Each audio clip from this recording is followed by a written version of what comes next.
Hello and welcome to Portia, Raw and Real, the podcast after the conversation. It was so good, we just had to keep talking, but we ran out of time.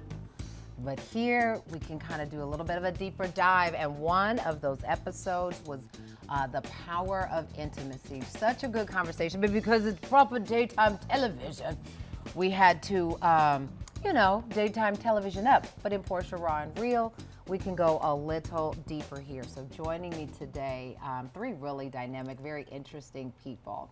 Dr. Candace Hargon. Yes. The author of a book called Good Sex. And here you can say the whole title. The whole title. Stories, Science, and Strategies for Sexual Liberation. There you go, there you go, there you go. And then we've got Margot and Antonio Taylor of the Love Rekindled.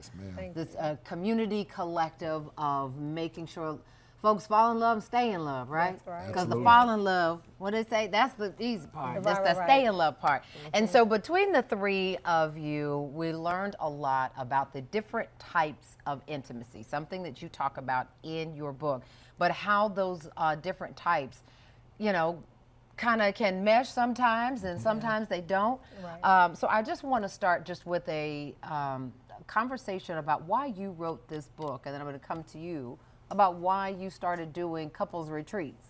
Absolutely. Okay. I wrote the book because a lot of the conversations around sex are ones that people tiptoe into. Absolutely. And I wanted to lay it out with the research, but also with stories from people that I've worked with clinically, fictionalized accounts. Because you're a therapist, you're a Absolutely. counselor, a psychologist. I want to give you Right. your props. Thank you. And Absolutely. I wanted to make sure that their stories were heard because they could resonate with so many people, but it was backed up with the evidence around here's some strategies you can use to help you if this is one of the areas that you might be struggling in. And this was a struggle that you know by experience because you wrote this book based on your own personal health issues. Explain. Absolutely. So in one of the chapters, I talk about experiencing an ectopic pregnancy. And in that experience, afterwards, my husband and I were afraid to have sex for that full summer. We were like, oh my goodness, like, if we do this, is it going to happen again? Will I lose my wife? Will I lose myself? Because it was a very... It was near fatal. Yeah, it was a very traumatic experience for both of you. Absolutely. And so to tie sex to something that was so painful, Yes. I can't imagine, even as a psychologist, Absolutely. you know the things, You but know having to it, work through the things. But it doesn't help you just immediately transition back. You have to practice the things that Yes. you know. And then literally practice the things. That's right. Margot, Antonio, tell me and tell our viewers about your personal experience with intimacy and the things that you two kind of had to work out, and then why you decided to turn it into a lesson for others. Well, Antonio and I, we have different personalities for the most part, and we have different love languages, if that makes sense. So I'm gonna take the bait. What's your love language? my love language is acts of kindness. And your love language Physical is touch. physical touch. And you're like, Right. I'm good. But I love you. But I love you. with all my heart. Like I'll do for you. Yeah, I'll do everything, anything for you. But Used to so drive me crazy. that was our biggest disconnect. And for some time, we didn't realize it. We knew it was there, but didn't realize how it showed up in our relationship and how it affected our intimacy. So that was definitely a challenging time for us, but we were able to work through it Right. with just acknowledging the differences. Who started the conversation about how this was translating to problems with intimacy? Mr. Touchy Feely. I did, and I guess just looking back, I don't think I had the conversation from a mature place. I think I had it from a frustrating place, just not knowing. And I can honestly say she Interesting. took it like a champ. She wasn't defensive. She was open to it. And I guess once I started to mature and we was able to have better conversation and I presented myself better, I started getting what I wanted a little bit more. Absolutely. And how long were you guys dating? And we should point out you met as police officers in Yes. training, Yes, we right? So did, everybody, yes. we're tough, we're tough, we're tough, we're all. And how long did it take for you all to get to the point where you were having those kind of candid and really vulnerable conversations? I would say about 2 years. It took, Wow. it took about 2 years because So 2 years before, up until then, there was Because some we were kind of challenges. just working with it. You know, we was trying to figure it out. I was touching him, here, they're keeping it You maintenance got to factor in the enough. honeymoon phase. In the honeymoon phase, you know, Right. so we're having deeper conversations, we getting to know each other. So I'm getting what I need. He's getting a little bit of what he needs, but we had to come to that space to say, okay, what is it we really need? Yeah. So it took us some time to get there because, of course, we're a blended family. We had a lot of other things we had to kind of work through before Sure. we got to that space. I call them distractions. We had a lot of distractions there. Understood, but you just decided to lock in. Yes. How Absolutely. important is that lock in, the conversation, the uncomfortable, the courageous conversation, whatever adjective, that it has to happen? It's incredibly important because courage is a choice. So you might feel afraid to have those conversations. You might have felt frustrated.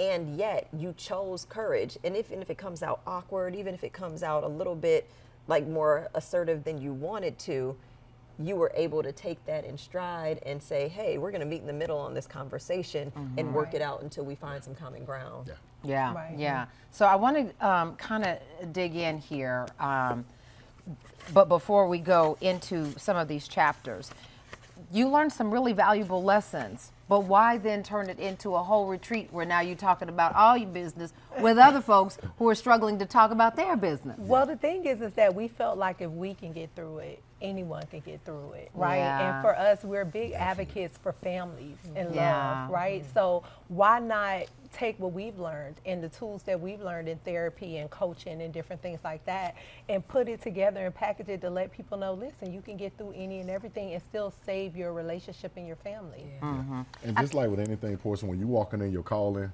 you don't know how you end up there. Yeah. You just end up there. Yeah, So, and I that's think that's true. what pretty much happened with us. We always had a love for couples, and Yes. just through walking in our power, Right. we ended up here. And purpose, So, yeah. and I want to make sure that we're clear here. This isn't just a bunch of hogwash. These are theories. This is researched.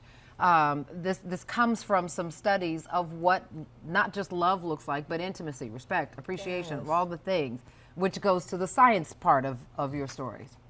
Absolutely. So one of the theories that I highlight is attachment theory. And I use Stan Totkin's work on that, where he talks about the secure people who are attached, who are not afraid to get close, but don't need so much closeness that it overwhelms their partner. They're anchors.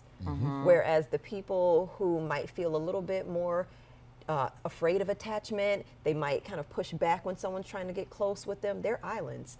And then the people who might feel anxious for attachment, they really want that closeness, they would be considered waves.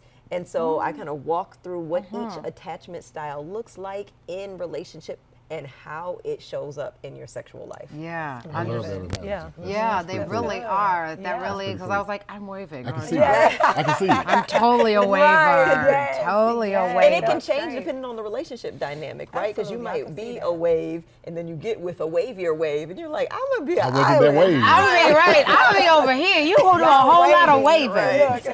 Right. So just a couple of things I wanted to run through. When you talk about what good sex is, it's satisfying, it's orgasmic, it's connected, it's passionate, it's reciprocal, it's nasty, it's sensual, it's spiritual, it's loving, it's intimate, it's fun, it's pleasurable, but there's also in it's financial. What does that mean? I mean, excuse me. What do you mean by that? Well, intimacy can be. Good sex is not financial, but intimacy can be financial because it's Yeah. a way you talk to each other about money, and finances are one of the main reasons that relationships end up dissolving. Absolutely. And so if Yeah. you can get it to a point where you are talking to your partner about how you spend, what you spend on, how you invest, what you invest in, and the things that matter to you, your financial goals, that's another type of intimacy. Right, right. Well, especially when we look at how many divorces started with the lack of trust over finances. Yes. Yes. I mean, is it just me? Like, I've not done the research, No, but I that's feel it. like there's probably more marriages that come to an end over finances than infidelity. It's Finance finances and and sex. communication. Yeah. Yeah. Yep. So when we get to the point where you recognize he's just going to be who he's going to be, she's going to be who she's going to be, does that have to be the breaking point? Like, that does not have to be the reason why you go your separate ways. Well, the thing is, in relationships, you want everybody to show up as their authentic self. Yeah. Like, I want my husband to be who he is in his wholeness, in entirety. in our relationship, in our marriage. So you want your person to show up and be them 100%. So why not? Why not support that? Yeah, but you definitely want it to work out as well. So it's all about having an uncomfortable conversation and really asking for what you really want. A lot of time in relationship, people are not transparent about what they really want. Yes. And I think, and we realize that with coaching our couple, that the moment you become transparent, growth is on the other end of the tough conversation. And most people, they don't want to be honest and transparent, so you'll never get where you're going.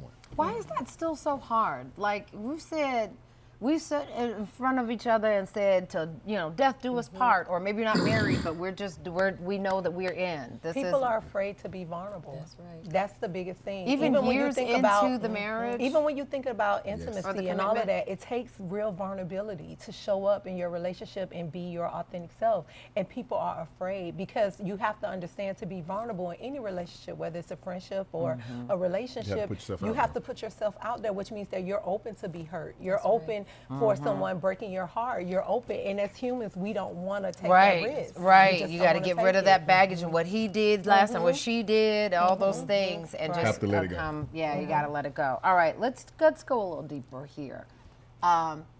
Infidelity.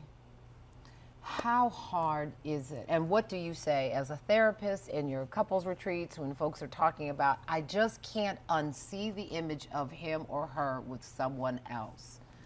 What is the unseeing? Because I feel obviously there's some therapy, because that can shut everything down, right? Yes. Your partner has to give you something new to see. Ooh. Right? So if you're at that point where you're Agree. stuck with something that feels like a crisis to you, a betrayal to you, a loss of respect, and maybe humiliation, a loss of dignity, they have to give you so many new opportunities to see something affirming, to see something caring, to see something that nourishes you and pours into you. That's their accountability process, the person who committed the betrayal. Yes. And the person who's working on forgiveness, they have to be open to forgiving. Some people sometimes stay in relationships with antagonism for the rest of the relationship. Because if we're saying we're forgiving, it just can't be the thing that you really go have back to in meet it. every argument. Yeah. You got to forgive for all the right reasons. Yeah. And most people forgive, I'm just going to forgive you and just stay for the kids. Right. That's not a good way of forgiving.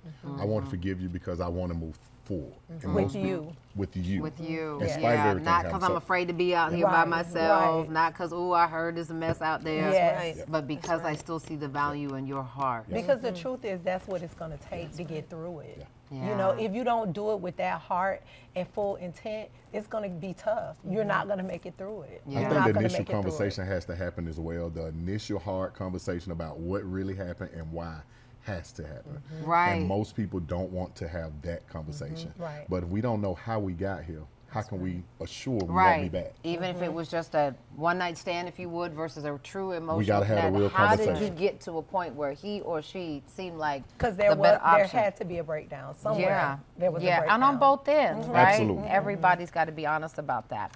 What about this concept of mismatched libidos? So sexual desire is what most people think of when they think of a libido. It's like you're wanting to have Yeah. sex. And usually there's some discrepancy in one person wanting sex more than the other person. That's a normal thing in relationships because we're not the same. So we have different times of the year, times of the month, times of the day. Times where of we the mi- year, too? Yes. Really? You might be in hot girl summer. You know, you might Yeah, right, you might okay. be in I'm a chill winter, whatever. But you I'm feel being, I got these 20 extra pounds. and you might, right? We gonna sit down for a minute. And we gonna sit down Get for these a out. minute. Right. But so it's normal to have ebbs and flows in your desire, but when partners consistently face that mismatch, I always ask them to get underneath it. What is the desire underneath the sex that you are wanting? What do you want? How does sex make you feel? What does it do for you? And for partners who are higher, it might mean, I feel desirable when my partner wants me. And I hear this a lot from men where it's like, if my partner doesn't want sex as much as I do, do they even desire me? Do they find me attractive? And so knowing that that is a part of their need for sex, not just the physical experience and the pleasure, but wanting to feel desired, there are ways that you can meet them in affirming how desirable they are. It's like, this might not be a season where I feel especially sexual, but you look good, you smell Yeah. good, you like all of these things that you can continue to affirm about them. And then So what is the expectation then of the other partner who's like, okay, that's nice for you to tell me I look good, but Right. But no, and that's what I was going to say on the other side of it, right? Then there's that person who is like, hey, I don't feel like my needs are being met, even though you're affirming me. And it's like, how do you ensure that both people are experiencing the sex pleasurably? Because on the other side of it, usually when the partner has lower desire, I always ask, is the sex as good as you would like it to be? Good sex motivates more sex. Yes. Yeah. Average sex is not as incentivizing. Right. And I so agree. when you get to the point where we're at I feel bad using the term, but at a bad sex moment, when you're just not connecting physically, and sometimes that's where some, the infidelity, creeps in. What do you do? Like, especially when you've got the woman who's now, I'm at my peak, right? And the man may be like, hey, I've been there. I'm good. Especially in age differences, too. True. Yes. What's that look like when you get to how do you get past bad sex? Well, I think ultimately in relationships, and that's why we were talking about this, and this topic is so important, there are so many other ways and things intimately you can do in your relationship outside of sex. Sex is just a big, nice part of the component, but you have other things that you can implement, whether it's watching shows together, spending time talking about, what do you think about this? What are your ideas on this? And getting that intimate connection, because a lot of times, I agree with what you all were saying, it's some things that's underneath that. It's some needs that haven't been met. Yeah. Whether it's, you complimenting me, or you just loving on me, or helping me deal with an emotional family issue. Yeah. Those things would disrupt the physical intimacy in a relationship. Yeah. And I'm happy Margot said it, because those all are the factors for women. That they want to watch TV and all of that good stuff. But the reality for men, we're mainly physical touch. And so what I'll tell a lot of men, do all that other stuff so you can get your physical touch. Do what you gotta do so you can do what you want to do. Because we was talking about this, men and women, we wake up differently. And so for the most part with men, physical touch, you respect us and give us physical touch, we won't go away. Men are very easy. But with women, not that you guys are complicated, but it just takes a little bit more. So we have to watch your favorite show. I appreciate the difference, but we have to make sure you guys feel seen and heard. So that's all we're challenging as men. And so we have to really step into that so we can get to the physical part that means the most to us. And I want to build on that part, because when it comes down to building your skill, and which y'all talked about having conversations about, hey, this thing that you're doing doesn't actually work well for me physically. Yeah. So if you want to get to the physical touch, I want you to be able to expand your definition of what sex can be. It doesn't always have to be one type of sex or one particular act, but expanding that usually helps both partners have a better experience. But when you don't want to hurt your partner's feelings, if it's clear that your partner is doing their level best to satisfy you emotionally and physically, and it's still not working. It's always more there, Portia, and if you don't have the conversation, just keep in mind you're having yesterday's sex with your partner. Because everything that What's they that brought, mean? meaning everything they brought from that other relationship, if you don't have the conversation you need to have, Right. So you have to have the conversation. We not Right. Yeah, we You have to do it. Yeah. This what I like. This what works for me. Whether it hurts your feelings or not, we'll deal with that. And then when you can package it that way, it makes the person feel like, oh, well, let me let you know what I want. Right. I want you thinking you somewhere else, child. That don't work for me. I don't want that. So that's the way you can encourage, people to say, hey, listen, these type of conversations are extremely Tough important. conversations. And There's it can always be a more. fun conversation where you say, these are all the things I want to do with you. Oh, yeah. And affirming. Affirming, Yes. right? These are all the things I want to try, all the ways I want to please you and want to be pleased. So it doesn't have to be like, this is how you're messing up. It's like, okay, these are all so our now what do you do possibilities. with the folks who might be a little more sexually or intimately conservative? Easy. We have these cards that we recommend for our couples. Cards will say it all for you. You get the sex cards, it breaks the ice for you. If you flip over this card, it's nothing for me and you to talk about. It breaks the ice. It says it for you. Icebreaker. It's sex cards. Yes. So you try this position. If you flip over this position, And you does make it all a the work. game and make it fun. Sex games, It's like Keith Sweat. It do all of the work for you. Cue up Keith Sweat. What do we do when the desires change in terms of wanting to experiment? And maybe the level, whatever that experiment looks like, is not a part of the plan that you had for what this either monogamous Yes. relationship was going to look like, or this style of gender relationship that we had was going to look like. I have couples do yes, so, maybe so, yes, no, maybe so lists. And then sometimes those lists will change. So yes is all the things that you love to do, you've tried them, you like it, you want to keep doing it, or you haven't even tried it, but you know you want to. No is, I don't even need to try it, I don't never want to do that, or I've tried it, it was terrible, I don't want to do it. And then maybe so is like, oh, it depends on the context. And I have couples do those together and share it, but you have to also continue to have those touch points. Having sexual communication is an ongoing process. Yeah. And so Yes. as you It's not evolve one and you get open to conversation. new things, it's like my yeses have shifted a little bit. Let me tell you what else is on there. And if it's a no for your partner, it's like, let me tell you why it's a no. And you guys have an opportunity to talk through it and maybe meet some middle ground on it. Yeah, Yeah, yeah. that's good. Yes. That's good stuff because those conversations are needed. You have to talk through those things. I can't say it enough. If you're not conversing about those things, what are you doing? While Yeah. respecting You're doing yourself a boundaries. disservice. Right. Like, let's talk about. We enjoy doing it. Why not talk about it? And not necessarily forcing or imposing, Right. because that's where things really start to, right? That Right. causes insecurities, or listen, oh, that's the only way you want to do so. I'm not enough anymore. Timing with the conversation means everything. And Margot and I, we talk about timing a lot. Yes. You have to be careful when you have certain conversations, Yeah. especially some that you know are going to be sensitive. Sex, kids, and money is always going to be sensitive. So just pick your time to have those conversations. What about the obligation, the sense of feeling like I have to have sex or do things for your partner? Yeah, I hear this from a lot of people who were raised to be dutiful partners. And it's like my responsibility as a wife or as a husband or as a partner is to always meet this person's need. That's typically not humanly possible. And so they end up being in a situation where it's like, because I need to do this, I'll just do it. And then it doesn't look enthusiastic. Nobody really wants to be there.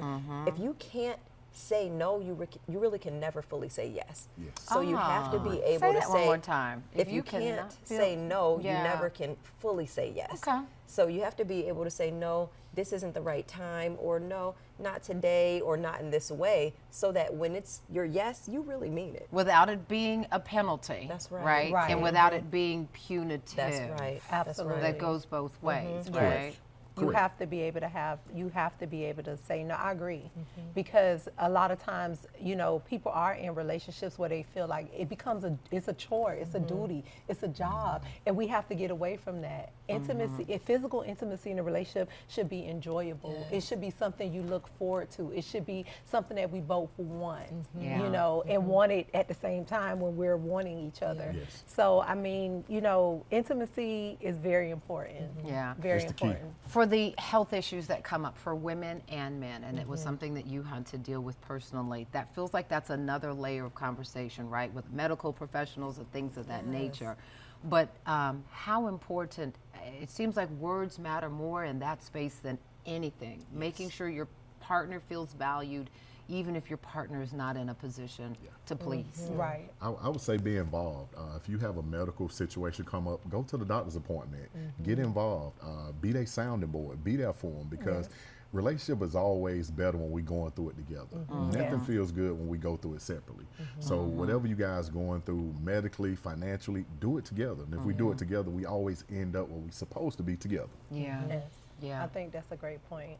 And addressing it like a team problem. Yes. Yes. So you're not the problem, you're not the problem. This is the Right. problem. This thing here is the thing we're going to address. Right, the Together. painful sex, And we. the ED, whatever it looks Yes. like, let's move through this together. and Right. be willing Because to- the thing is that in relationships, we all can contest to this. It's not who, it's when. It's going to happen. We're going to age together. Things are going to happen. Things are not going to be the same. Our bodies going to change. Our needs and wants are going to change. So we have to make sure we be there for each other and just be a united front as we deal with it. Because let's be clear, medical issues can be embarrassing. Yeah. It could be embarrassing for either party. Scary. It's Yeah. scary, all of that. So that togetherness, I think, will help again, it's an intimate, you're bonding, Together. but it's an intimate thing that you're going through together, and it makes you stronger on the other side. Which is why that spiritual and personal connection, that Yes. intellectual connection is so important, It right? is, If yes. if it's Lean on just those. physical Yeah. and things fall off, It's going to fade. Yeah. The physical will fade in time. My last question for you, and I know this may sound silly, but what is your